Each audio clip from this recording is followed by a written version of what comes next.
for the whole family, and then neighbors too.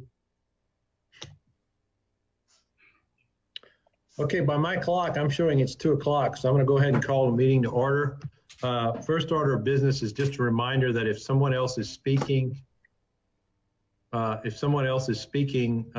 please turn your microphone to mute so that if you have a pet or other things going on in your household, you don't interrupt anybody who's speaking. So you might want to keep your microphone on mute and remember to put it on if you want to say something. The other thing I want to mention is that the invite did go out to our new members, so congratulations to Carol Phillips, Errol Wasson, and Ross Gerner. I see some of you on there, and I appreciate you attending today. And while you are attending today, you are going to be officially sworn in at our first meeting in July. So obviously you can't vote for this meeting during this meeting, but you are. It is good that you're there and you can hear what's going on and kind of get the process down a little bit. So with that being said, I'd like to call any additions or deletions to the agenda that I sent out.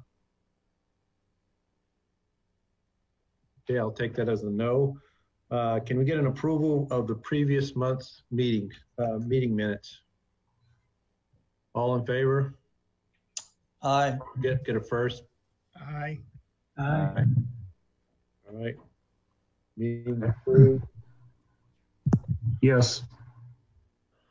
Okay, with that being said, I'm going to go over to management comments. I'll start off with Tom. So wanted to give you an update regarding registrations.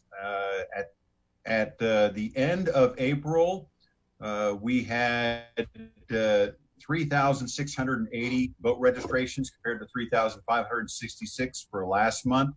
So that's an increase of 114 over prior year. Most of the increases are between kayaks and large boats. Sounds like boats, maybe a little bit of a decrease. I have updated numbers as of May 12th, but the May 12th numbers are comparing to end of month May. So it's a little bit deceptive, but it does appear that we're registering more. Carmen did mention to me that on the last day of registration of the deadline, they registered 64 boats on a single day. So that was huge.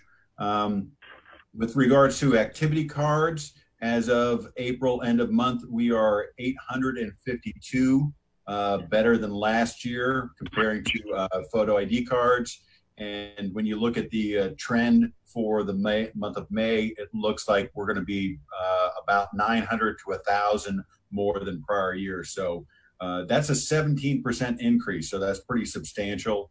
We're very pleased with that. The restaurants are open. About half of our business is still from takeout. We're getting some people that are coming out. It'll be interesting to see how we do this weekend. With the rain and the cold weather, that tends to scare people away anyways. And pools, we received the directive from the governor. We anticipate the pools and the beach to open on time with a lot of modifications, but they should open on time. So we're very pleased that we got directives from the governor on that. And that's it. Hey, Tom, do you happen to have any information on boat slip rentals? Right now, we are flat. We have not had any increase. I was really thinking that we were going to have some sort of increase with the lowering the fees, but we have not seen any increase yet.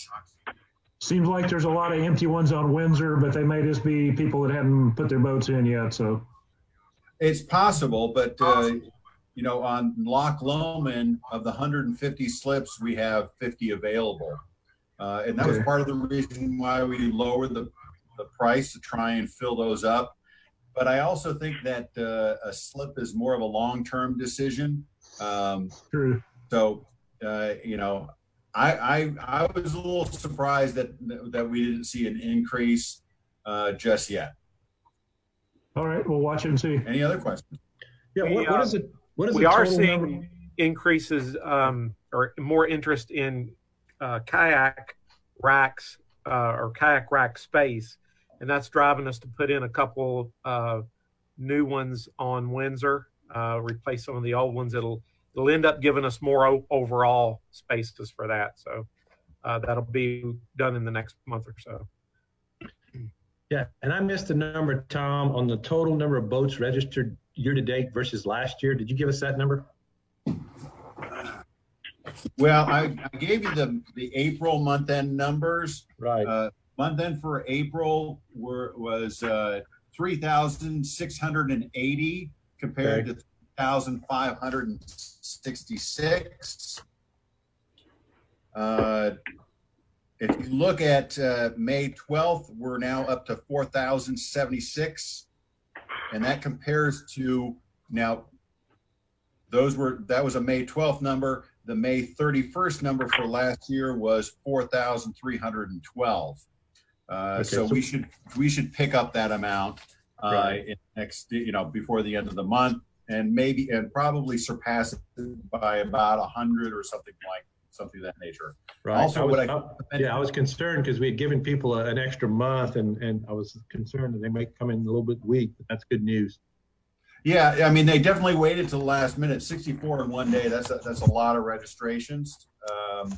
But now changing subjects a little bit on the boat registrations. That was sent out to the committee. Matt, you sent that out.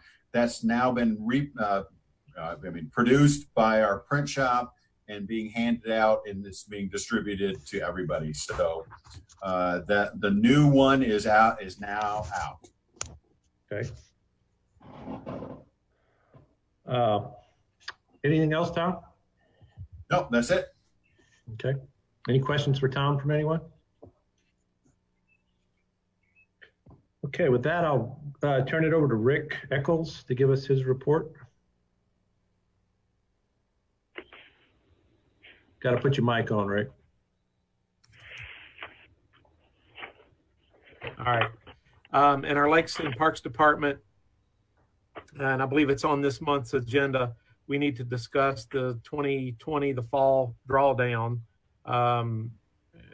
If we're strictly going by the next one on the list, it would be Lake Rayburn. We are seeing heavy usage on our lakes as well as a lot of the trails.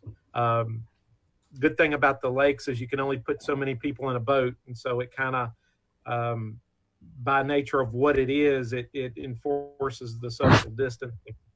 So there's not a lot of changes right there. We are gathering materials and getting permits to get started on the Grant and Fish cleaning station, which I know we had some matching funds donated by the Fly Tires. And I believe I have enough savings elsewhere in my budget that I can make the full the POAs, the full match for that allocated money. Many thanks. Yes, sir. We hired actually a fishery student this summer, and we had a slot in Lakes and Parks and grounds maintenance. So his primary duties will be there, but when we're doing something educational and need an extra hand that would be related to his education, we'll have him help us out either with our aquaculture program or lake fertilization, that kind of thing. So we're real happy to have him. He's been a big help for us even this week when he just got started. We are updating the kiosks at all of the boat launches. We were waiting on the updated boating rules and regulations that were recently passed, and now we'll be updating all those kiosks. In that, we're going to put maps of the lakes that show of the 3 large lakes where we can have wakes, and we're going to show where boating can take place with a wake, where boating can take place pulling a skier or a wakeboard user. That's all going to be spelled out, color coded, easy to follow. And we're going to have a little buoy right offshore that says, okay, from this point, you are 200 feet away from the buoy. And please use that as a guide for judging how far to stay offshore. We felt like doing that was better than rimming our lakes with buoys. So that's happening as we speak, and should be in place before the water warms up, if it ever does. We've made all our checks for delinquent boat registrations, and calls are going out this week to remind people to get their registrations done. As far as our Lakes Ecology and Fisheries Department, one more thing, if I can back up to Lakes and Parks, we are adding some signage and arrows on the pavement at Stony Kirk, and we're adding a few parking spaces to alleviate some of the parking congestion that we're seeing there. Also, some signage that asks people to stand aside when fishing off of the courtesy dock. That's primarily a dock for people to use when they're launching and trailering their boats. So we're asking that people please step aside and bring their lines in when someone is using that ramp. In our Lakes Ecology and Fisheries Department, we decided to postpone our fish sampling until fall. This requires a lot of close working conditions, and until we get a better handle on what we're dealing with, we just decided to push that till fall. Tournament fishing is very popular, even more popular this year because tournaments on Beaver Lake and elsewhere have been canceled. And so we've taken measures to reduce large groups at weigh-ins. There's a person designated to collect the fish from the boat. They take care of the weigh-in. There's no awarding of prizes. Everything is handled through the mail. So that's worked very well, and we've got a lot of cooperation with doing that. Our final trout stocking occurred on April the 16th of this year. So there's plenty of trout to be had in Lake Brittany. Invite anyone to go out and take advantage of that. Our aquaculture program so far has been very successful. We spawned about 1.1 million fry, which is the most we've ever done. We stocked 125,000 fry in Lake Avalon, and this is Saugeye. Also 100,000 on Lake Norwood, and 200,000 are being grown in our Gulf ponds, with the anticipation of putting those in Lakes Anne and Windsor during the month of June. E. coli sampling has taken place on Lake Avalon for the beach. It's required before we get that open, and so that's good and set to go. The results of that came back at a 3, which is close to nothing. We're good until our number reaches 127. So that was good. We're fertilizing Lakes Norwood and Anne today. We're also going to fertilize Loman either later this week or next week. I'm reluctant to fertilize it right now because with all the rain that's expected, it might flush out before it has a chance to do any good. So we're kind of playing it by ear on the weather. And aquatic weed control has taken place on Loman and Avalon so far. And I've been asked to kind of go over our weed control program. So I can either do that now, or we can wait till it's my turn to bring that up. You can do it now if you want, Rick, since you've got. Okay. So so we always try to strike a balance between weed control, total eradication, and leaving some for fish habitat. And so what I attempt to do is take care of weeds around boat docks, around areas where people like to swim. We keep a list and take complaint calls, and we make sure we hit those areas. Also, anything that would inhibit navigation, we try to take care of. By the same token, and we do that chemically and with grass carp. We stocked about 1,550 grass carp again this spring. And primarily, for the most part, we do a good job with that. There was some concern a week or so ago when my technician was out spraying, and it was out in the middle of the lake. Appeared to not be hindering anything, and we had a fisherman that wondered why we were out there killing at that area. And what we're dealing with right now is a plant called parrot feather. It's an invasive species. People with water gardens like to have it. It can be purchased from local water garden nurseries. And for the most part, it's not a problem when people have totally enclosed water gardens at their house. But a lot of the water gardens on Loch Lomond especially are connected to the lake. They pull water out of the lake, pump it up the hill, and then let it cascade back down to the lake. And these fragments of plants that they might have in their water garden can easily break loose and get started in the lake. And that's what we feel like happened at this time. We began seeing it last summer, and it got pretty thick before the fall season. So, and we're trying to totally eradicate that weed. It won't be easy, but that's why my technician was observed out in the middle of the lake, trying to kill that particular weed. So that pretty much says it in a nutshell. I can go a little bit deeper if there are other questions. Hey, Rick, what size was the fingerlings you stocked? So the fry that we stock are like eyelash size. And when the fish that are in the golf course ponds will be brought in about a month. And at that point, they'll be about 2 inches.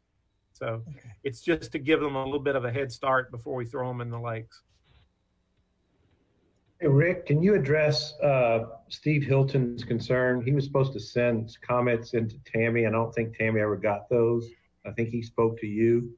He did speak to me, and he was, as he generally is concerned about the Stony Kirk launch. And we put in some signage a year or so ago directing people of how to approach that parking lot so that they can approach the parking spaces with their trailers.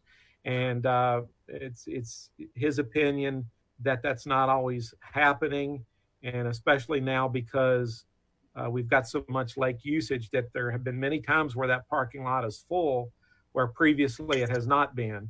And so we have since he brought this up, we have painted some additional arrows on the asphalt apron as you enter that parking lot. And we're putting some additional signs at the parking spots designating where people can park with trailers and where they can park with just their vehicle. So it added a few more spaces out there, what we did, and should help alleviate the problem. I am glad to hear that you're treating Lomond, because I looked at the clarity report this week, and it looks like it's got a lot of clarity for this early in the year and this much rain. So yeah, and we can't make that fertilization all in one day. So I'm thinking we're going to probably go out tomorrow and do like a half treatment, and then wait until after this rain that's forecast and finish it up next week. So on the one other question while you're still on board is, we talked about doing the lake drawdowns for next year, and that's kind of on our agenda. You said if we went in a series, the next lake that would be up would be Lake Rayburn. I have had a couple of people from Lake Ann, or at least one of the contractors, contact me and say there's a lot of people that didn't get the work done this year that they needed to get done because the lake fills up so quickly. Yes. So is that going to factor into your decision, or? Well, we work off the recommendation of the Lakes Committee. Okay.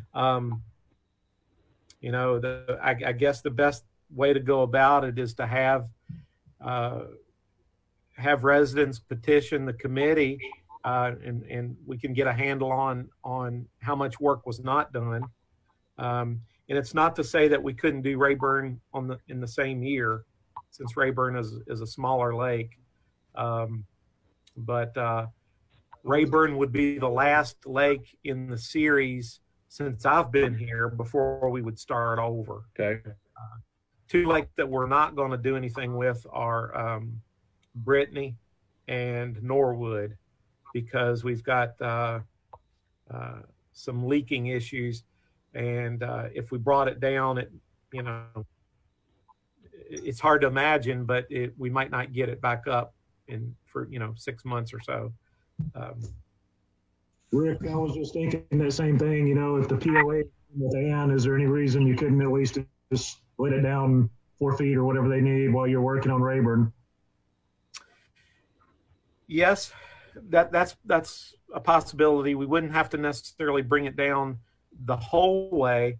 The problem with Ann is we are limited in how fast we can bring it down, and it's got such a drainage that a moderate rain can bring it back up. We had that happen once or twice this past year, where we had it down 6 feet, and then overnight it was back up. So unless we bring it down further and leave a buffer, we might play this yo-yo thing just like we did last year. So I think that suggestion maybe makes sense, to ask residents on Ann if they still need work to contact you or whoever the contact point would be.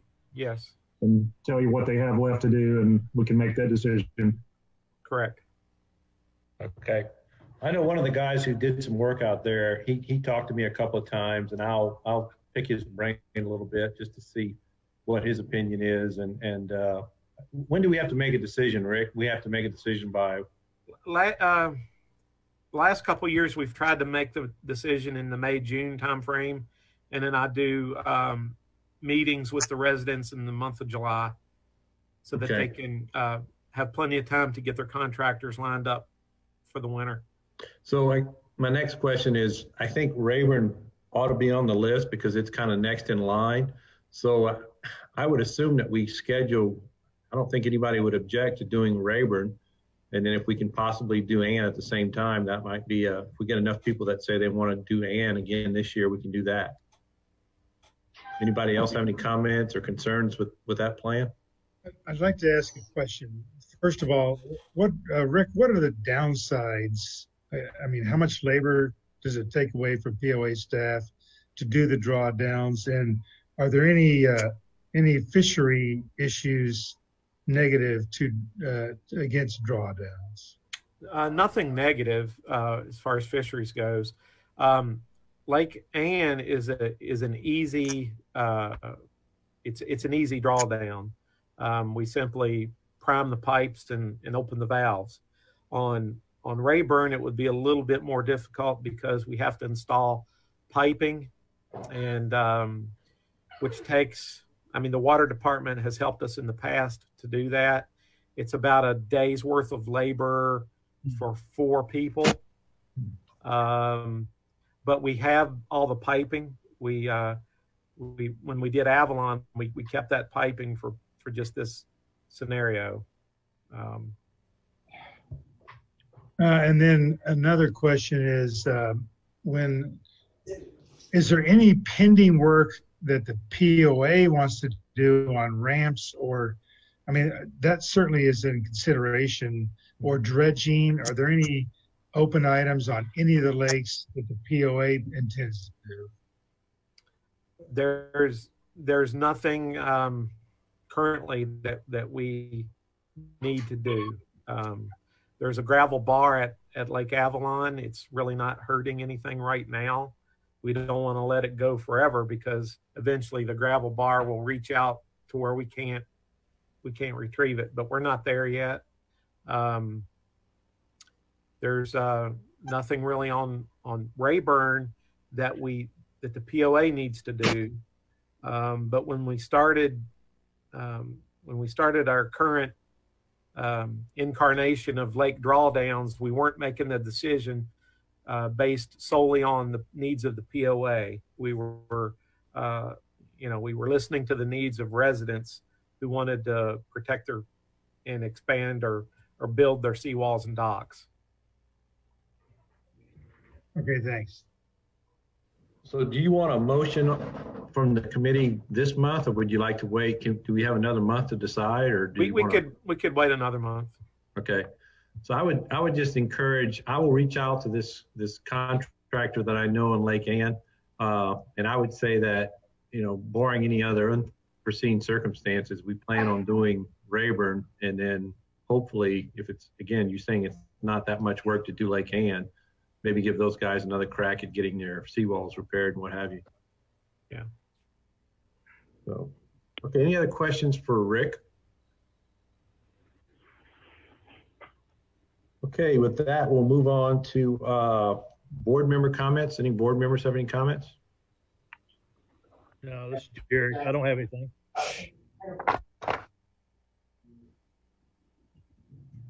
Okay. Trey, do you have anything to say? No, not a lot. Just that the marina is humming, and we're going to be open Memorial Day. We changed our hours, and we're going to change our hours again. We dealing with the COVID thing. Not really sure how we were going to. Not sure how things were going to play out. We changed our hours for May, and then in June we'll open up. We'll be open later again, later than we are now. It's 9 to 6 on the weekends now. We'll be open till 8 on the weekends in June. But we're staying busy. Okay, good to hear. Oh, the only other thing, there will be signs going up this week alerting everyone to the presence of video surveillance at the docks. We heard from some members that they wanted to have video surveillance, which we had put in place 2 years ago, I think. So we're just putting up signs to let people know it's not new. There aren't new cameras, just signs letting everyone know that there are cameras. Okay. With that being said, I want to go to the first item on the old business agenda, and that's the update on the subcommittee discussions concerning regulating size, horsepower, dimensions, capabilities, speed, number of boats allowed on POA lakes. Rick, are you going to make that report, or? Yeah, I'd be happy to. Kelly and I have had one short meeting to try to kick things off, and we've reached out to Errol, and he has agreed to participate with us. There was one other person that I don't recall on our committee that wanted to participate. So if there's somebody else, so right now it's Kelly, myself, and Errol. We've reached out. Now I want to, so there's a future for us to talk about it. We've agreed that we should look at a variety of things like size, speed limit, displacement, length of boat, etc. So we're going to kind of do a shotgun approach to consider these things, and then we'll come back to the Lakes JAC to report on it and discuss it. I did get, Matt, you had forwarded what Tammy received from Ellen Krinkbaum. So we will, I think those questions she asked are appropriate for this subcommittee. We'll be happy to take a look at those so that we can answer them all. So with that, up to Kelly, Errol, and myself to meet again to begin formulating some recommendations for the Lakes JAC to consider. Okay. The only thing I mentioned to Kelly the other day was that I would get legal involved on the front end of this process before you go down a path that you can't, so you don't make recommendations that legal is going to say, oh, that's not allowed or that's not. So you might want to check in with Doug McCash from time to time just to make sure as you get close to formulating some sort of a plan, make sure he's in alignment with that. So just a reminder on that. Okay. I just hate to see you do a bunch of work and then Doug comes back and says, hey, that's not going to fly or what have you. So I think it's important to recognize that with 4 of our lakes being no wake, 3 lakes having a fairly strict limit on wakes, that there have been a lot of self-regulating, or there have been a lot of, let's just say, impracticality towards large and big and fast boats, but to represent the POA the best, I think we should try to assess what could be in the future and what is appropriate for our community. So I think that'll be our guiding light and focus. Anybody has any input or things for us to consider, be sure and speak up. Okay. Rick, this is Ross. If you need any additional hands there, I'd be more than glad to step in and help. Okay, Ross.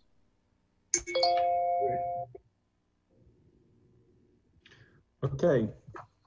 Anything else for Rick or that committee? Okay, the next item on the agenda is the update. So a couple of us were asked to explore the possibility of forming a lake watch committee, much like a neighborhood watch committee. So Rick Eccles, Trey Anson, Paul Bickford, and myself met on March 17th. I think that was right before the coronavirus restrictions took place. And we had a discussion centered around, what this group would do, who these people would be, what their responsibilities would be, how they would report and work with the lake rangers, pictures and videos, encourage others in the neighborhood to report violations, and basically focus on enforcing the new rules that were put into place. In addition to that, we talked about having to recruit and train these members. And ideally, we figured if such a group existed, Loch Lomond would probably have 6 volunteers, Windsor would have 4, Lake Anne should have 2. And so we kind of vetted this out pretty thoroughly and discussed it pretty thoroughly. And then we started talking about alternative solutions. And while we thought the idea of a neighborhood or a lake watch group, the idea was appealing, we also recognized that such a group poses some additional risk, which may or may not be in our best interest long term.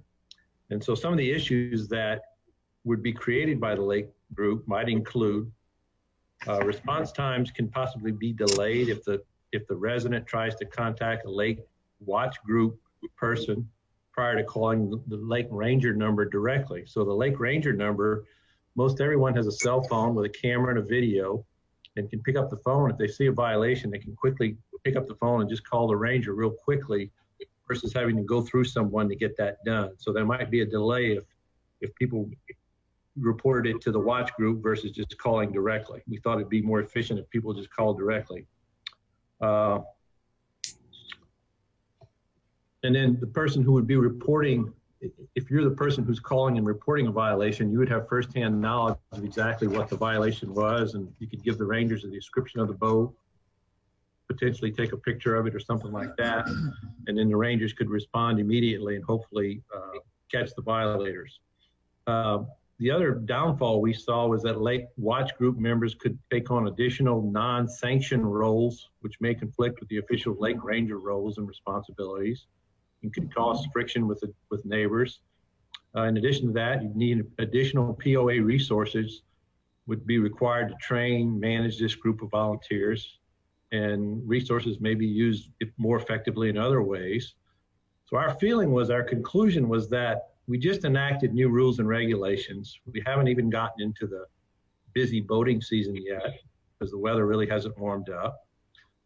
My recommendation and our recommendation as a group would be to wait and evaluate the new rules and regulations put into place for the 2020 boating season and make reasonable adjustments as needed once the season is complete or once the season is underway. In addition, lake rangers, we encourage all residents to publicize that number, which I think you're going to put on all the signage, Rick, throughout all the lakes. So just pick up the phone. If anybody sees a violation, everybody's got a cell phone, call the number, report the violation as quickly as possible.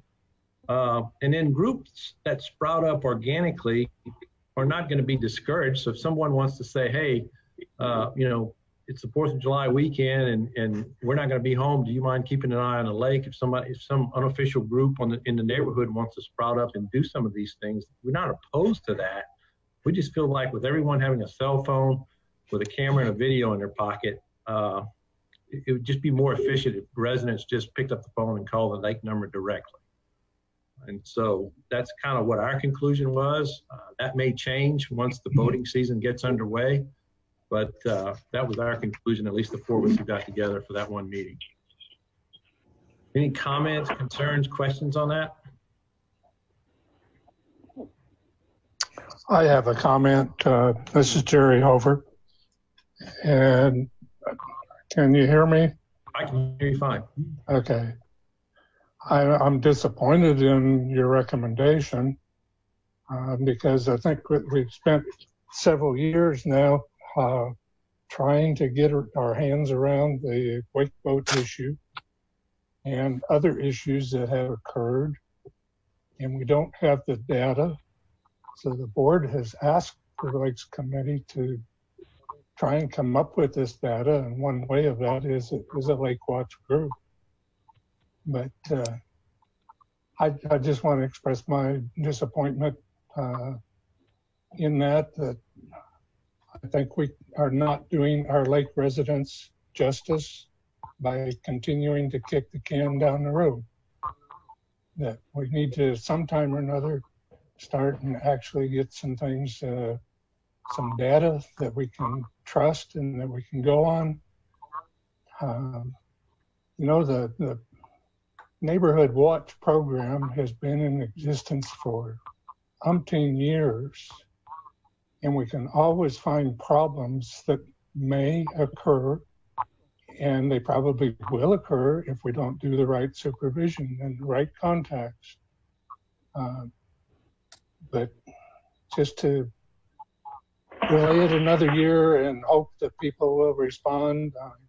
We know that people on many of the lakes have reported things, but it's always been too late, and there's not enough data that goes behind it to make it sound as though it's a realistic thing. There's not something that's just being made up. So those are my comments. Jerry, you keep referring to data. What data would a watch group collect, and what specifically are you referring to when you're referring to data?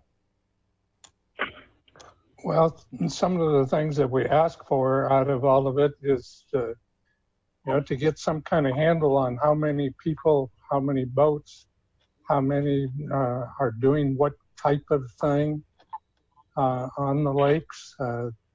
Not necessarily this committee, but these are things that have been asked about before, so that we can realistically look at things and not just off the top of our head. Like the wake boat issue is an example. Exactly how many are out there that are doing things that impacting other lake users in a negative way. We didn't have any of that. All we've got is, okay, we got about 10 wake boats across all the lakes that are able to have them. And if we've got people that are watching, they can pretty well tell us, okay, this skier boat went out through here. It appeared to be too fast. The wake coming up onto the shore is 12 inches high. Those kinds of things. And once again, we're not discouraging that behavior. We're actually encouraging people to do that. We just felt that residents would be more effective at doing that without, you don't need a committee to tell you that, hey, I saw somebody violating a rule and here's what they did. So we're just trying to get the most efficient way to get these problems reported. And the committee felt that not having a specific committee and just allowing residents to pick up the phone, like I said, everybody's got a cell phone in their pocket for the most part.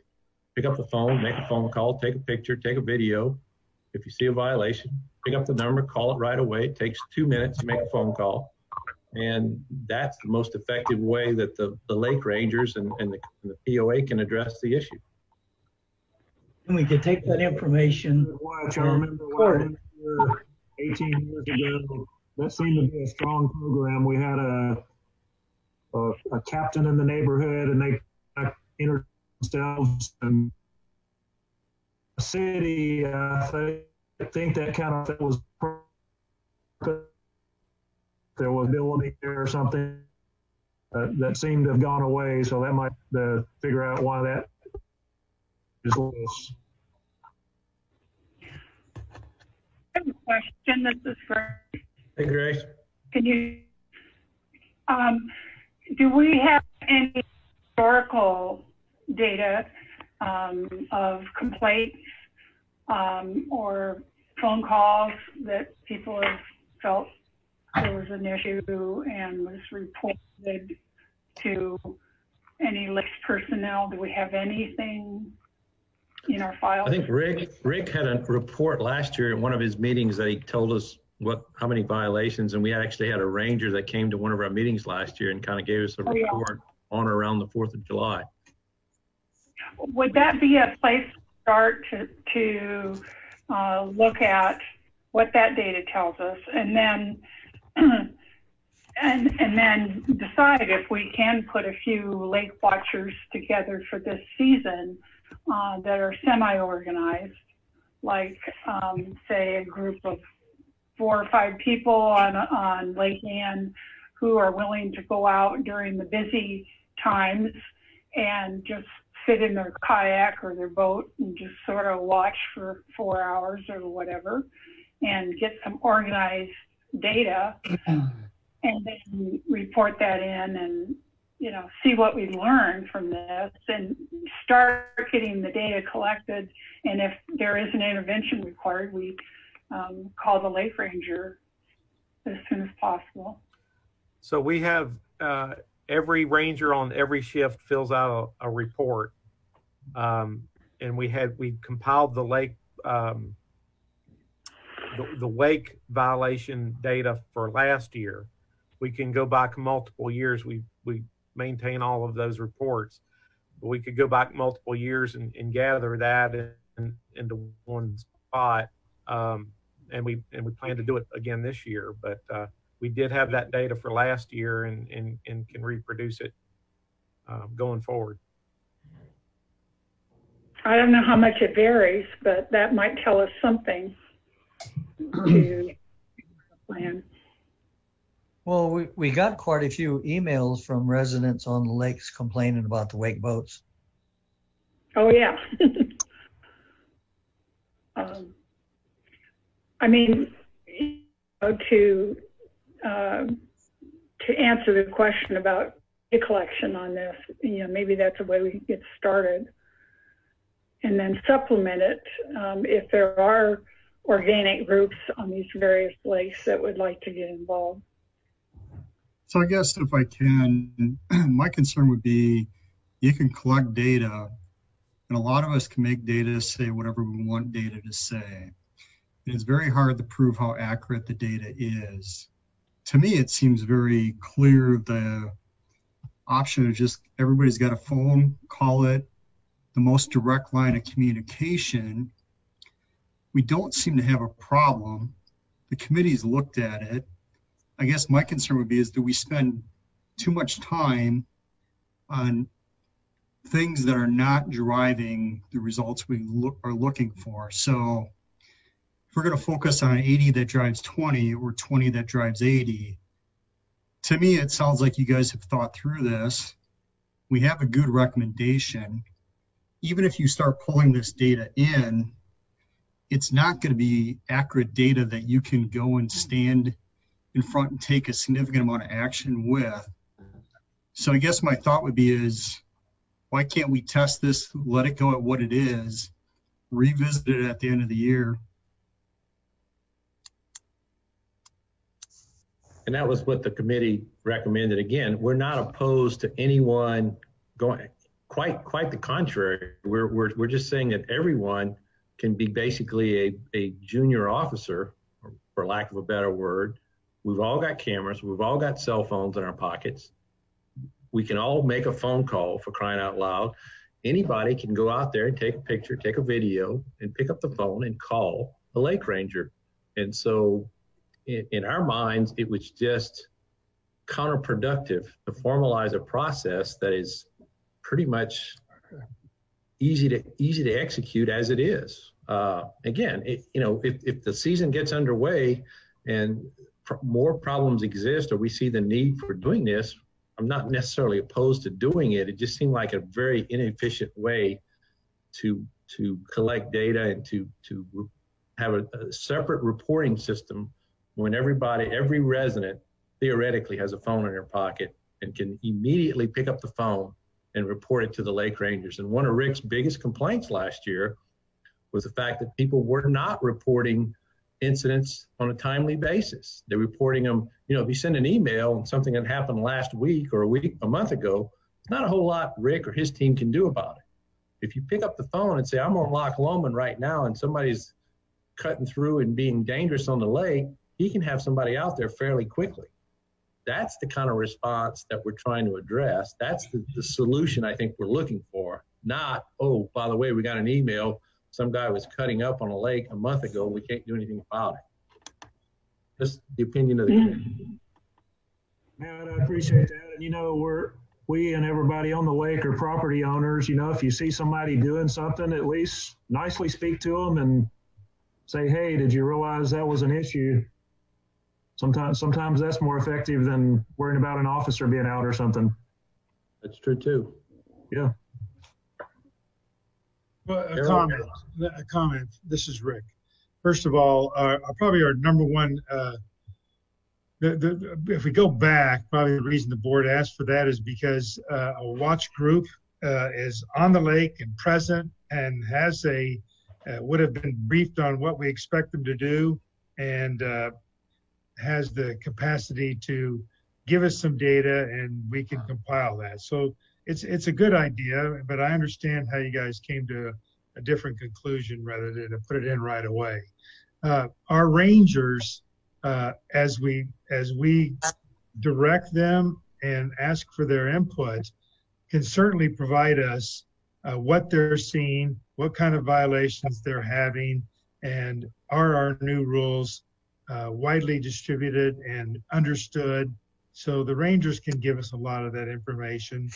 Going back to the points you guys made, Matt, and that is true, that our residents have a phone, and if they are aware of what the ranger's phone number is and can make that timely call, that is a very effective way to increase enforcement.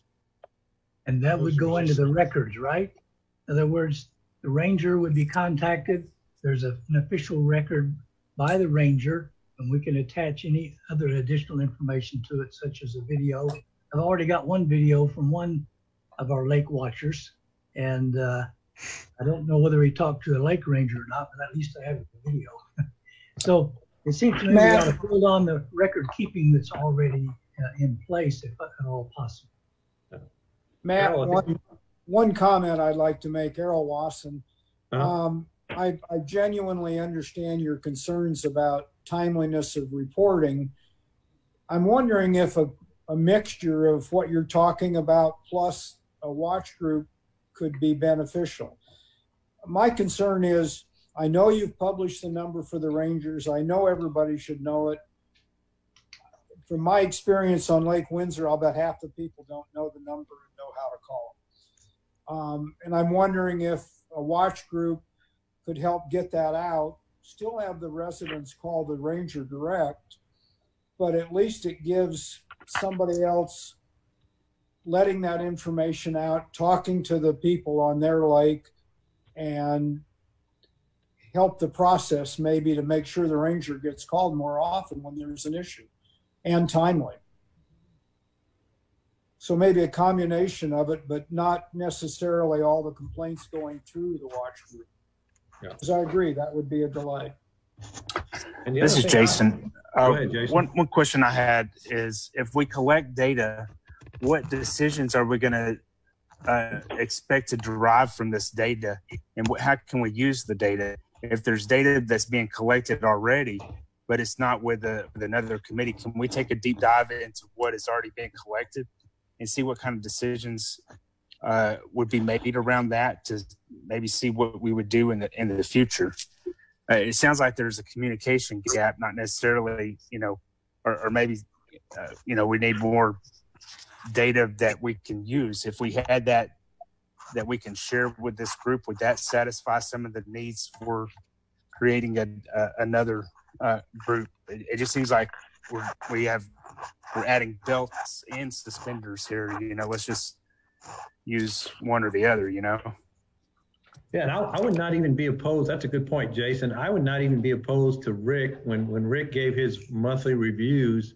If he's seeing a specific type of violation, or he needs more help, or he needs, he's coming to us and saying, hey, we're having some violations, but we're not being called quick enough, or this is the type of information we need, or we've got a particular problem on a particular lake in a certain area by a certain individual, or what have you.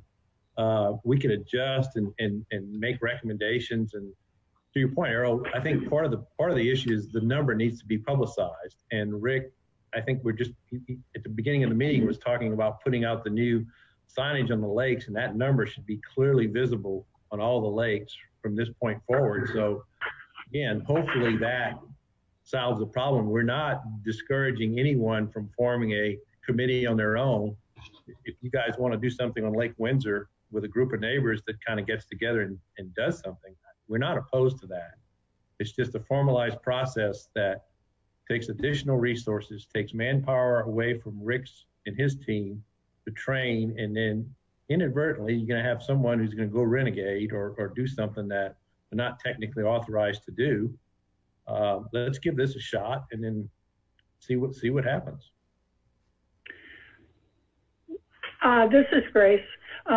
It could be an informal group on each one of these lakes, but we could go around house to house and just let people know that, we've put some new regulations in place about wakes and how to behave with high-powered boats, and share that information with people who are on the lake and say, we'd really like your help because we're trying to understand if these new regulations are helping or hurting. And if you see an issue or problem, here's the phone number to call so that a lake ranger can get out and help. We could just do that informally and just raise awareness of some of these new regulations. Absolutely. Sounds like a good idea for a Facebook group for each lake. Yeah. You have a Facebook group that you join, and that becomes your community that you build an online presence with.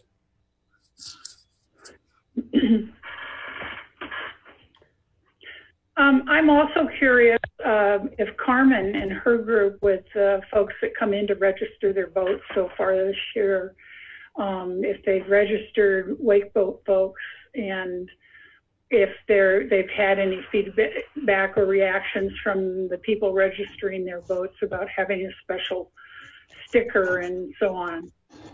Have we had any feedback at all? Carmen hasn't indicated any problems at all. We are tracking the wake boats. They're getting a different sticker than all the other boats, but they're not pushing back in any way. Okay, great. How is the training video? Yeah. Training?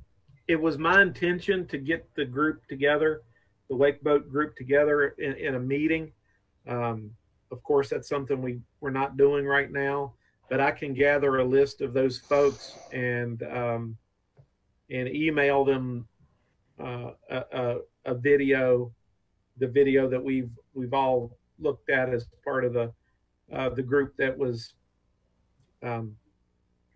coming up with the requirements. But I can email them the video and ask that they have a look at that, and even attest that they watched it. That'd be helpful. Do that between now and say the end of June or something like that, Rick? I should be able to do that before the end of May. Okay. I think that's a good idea. Yeah. Great idea. While we're discussing this, I want to go back. This is kind of related to the subcommittee on size and limits. I think I want to confirm this with you, Rick. I don't think we do not record the length of the boat its displacement or its horsepower. Is that true? I can answer that question. We record what range it falls into, what category, but we don't record anything else. We don't record the horsepower at this time. It doesn't mean that we can't going forward, but at this time we don't record any of that information, just what category it goes into. Okay, yeah, thanks for clarifying that, because I don't know, as we look at limiting boat activity, we may need to give a recommendation that we record that in the future, but I wanted to let the group know that we don't necessarily have that data. Thanks, Tom. Do we not have that data? Do we not keep a copy of boat registration? Wouldn't horsepower and length? I don't think displacement is on there, but The weight is on the title. I don't think they require a title. There's no title that you have to show. When you first bring it in a register, you don't have to bring in the title? No, you have to show the state registration, proof of insurance, and that sort of thing, but not a title. So we would have the I believe the state registration shows that, does it not? Yeah, and it may show it at the point I think Tom was making in that. But they're not taking it. I'm writing it down. I understand that. They have to show it, but we're not making copies of it to come out. Right. Yeah, nor is it in our database. Okay.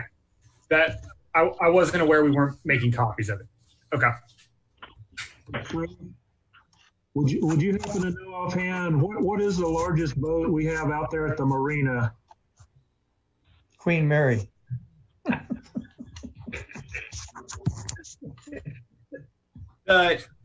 Titanic. At the marina, at the docks at the marina? Correct. 22-foot pontoons are the biggest boats out here. We don't have any boats that are. We don't have any bigger boats, any large boats, or any wake boats that are out here. Okay, only pontoons. Yeah, it's almost all pontoons. There are a few bass boats, but that's about it. Okay. Okay, anybody else have any concerns or questions on that? Because we've got another topic we need to cover before we wind the meeting up. No. Okay, so I guess at the last meeting or the last couple of meetings, we talked about kayak fishing tournaments for non-POA members as guests and POA member boats in light of the 2020 plan. Has the Rules and Regs Committee, Tom, finalized or come to some agreement on what can be allowed and what cannot be allowed? Okay, I'm going to back up real quick. I just texted Carmen, and I'm going to make a correction. We do keep a copy of the state boat registration, and the state boat registration does include the length of the boat. So we don't actively keep it, but we have access to the information, if that makes sense. Thanks for that. I don't know that we need to go dig it out yet, but as we go forward, we may want to change what we record. Right. I mean, we'd have to pull up each member file, look at the documentation, and then track it and so forth. So we could do that. It's going to be very labor intensive, but we could. I don't think we need to go do that yet. Not until we have a chance to talk further through what we think might be appropriate limits. Right. Okay. Great. Matt, could you re-ask your original question before I cut you off? Sure. And thanks for updating us on that. So at the last meeting or the meeting before last, we talked about kayak fishing tournaments for non-POA members as guests, either a POA member boat. And we talked about having these tournaments in light of the 2020 plan. I think the discussion revolved around, whether a non-resident could legally fish a tournament in our lake and that sort of thing. Has the Rules and Regs Committee finalized anything on that and given us any direction as to what can and cannot be done there? So They have not finalized anything. There is a Rules and Regs Committee meeting this Friday, and that is one of the topics that is going to be discussed. But just keep in mind that after the Rules and Regulations Committee formulates a decision, then it has to go to the board for the board to authorize changing of the policy. So we're still a little ways away from getting you a definitive answer on that question. So I guess my question back to Rick is, what tournaments are we allowing today and what are we not? We're still having bass boat tournaments, but not kayak tournaments. Am I correct? That is correct. We're not prohibiting kayak tournaments because they're kayaks by any means, Right. but we are only allowing boats that can be legally registered on our lakes. So you can have a team of 2 people fishing. The person that owns the boat has it registered and is a member, and he can have a non-member as a fishing partner, because as current rules allow, you can have a guest with you. Okay. Any other questions or concerns regarding that issue? I know that was discussed at, I think it was the March or the February meeting. Just one point that I need to make very clear, that we need to talk about all boats and all fishing, not just bass boats or just kayaks or whatever else. When it comes to this, it affects everybody, not just one type of boat. It affects everybody. How, Jerry? The rule as it is right now is that a member and a member can have a guest. Right. Okay. If the member chooses not to sponsor another person, not a member, then that person cannot fish. So it's very simple. We're not prohibiting anybody from fishing if they are a member or a guest of a member. Correct. Okay. But the member would have to have 2 boats registered, and he loans a boat out to somebody else to have them as a guest, right? That's my understanding. I didn't hear exactly what that was. So if a member has 2 kayaks, then he can bring a friend. But if you're having a tournament, you got to provide a kayak that's registered to have a tournament with the non-member. And then there's the gray area of what is, how far apart are you and still have that person as your guest? If you're on opposite sides of the lake, or if you're fishing on a different lake, well, then he's not really your guest at that point. And I think Right. that definition is a little bit ambiguous too.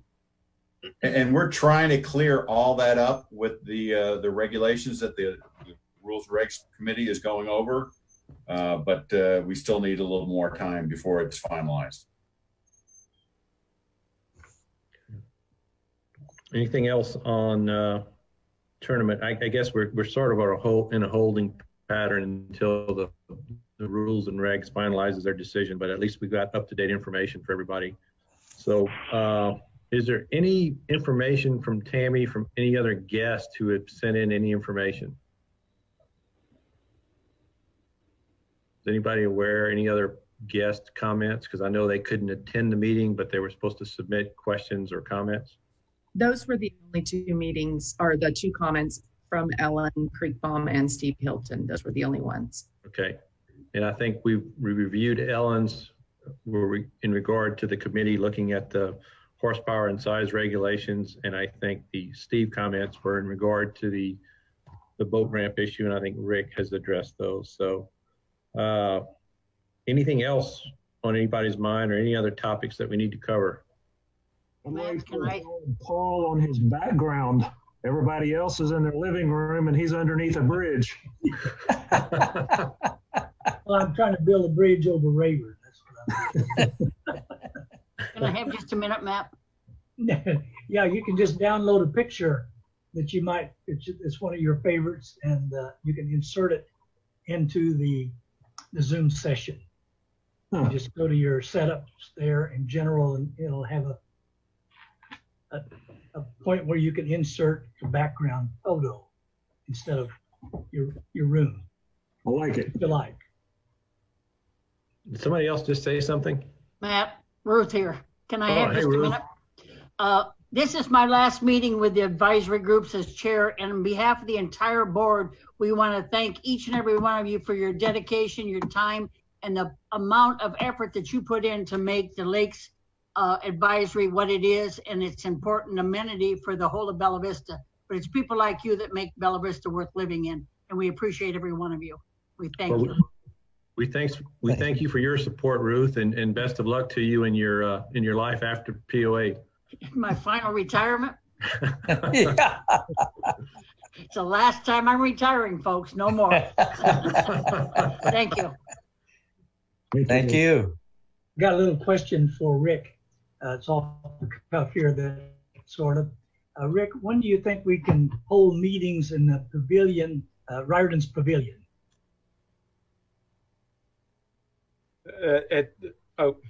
Not Rick, but Tom. I said Rick, but I meant Tom. Right. He's the best to answer that. I would say at this point, we're probably looking at when we enter phase 2, and nobody knows when we're going to enter phase 2. When you get to phase 2, you can have groups of 50. But at this point, I mean, it's possible with the next Lakes Committee a month away, it's possible that we could have the meeting in person, but it's hard to say right now. Yeah, right. I understand. Thank you. Okay, before we close it, any other comments, questions, concerns about anything? Thank you to all the new members who have joined the meeting. Glad to see you on board. Look forward to working with you. And with that, if nobody has anything else, I'll go ahead and close the meeting out. Okay. All right, meeting adjourned. Adios. Thanks, everyone. Thank you.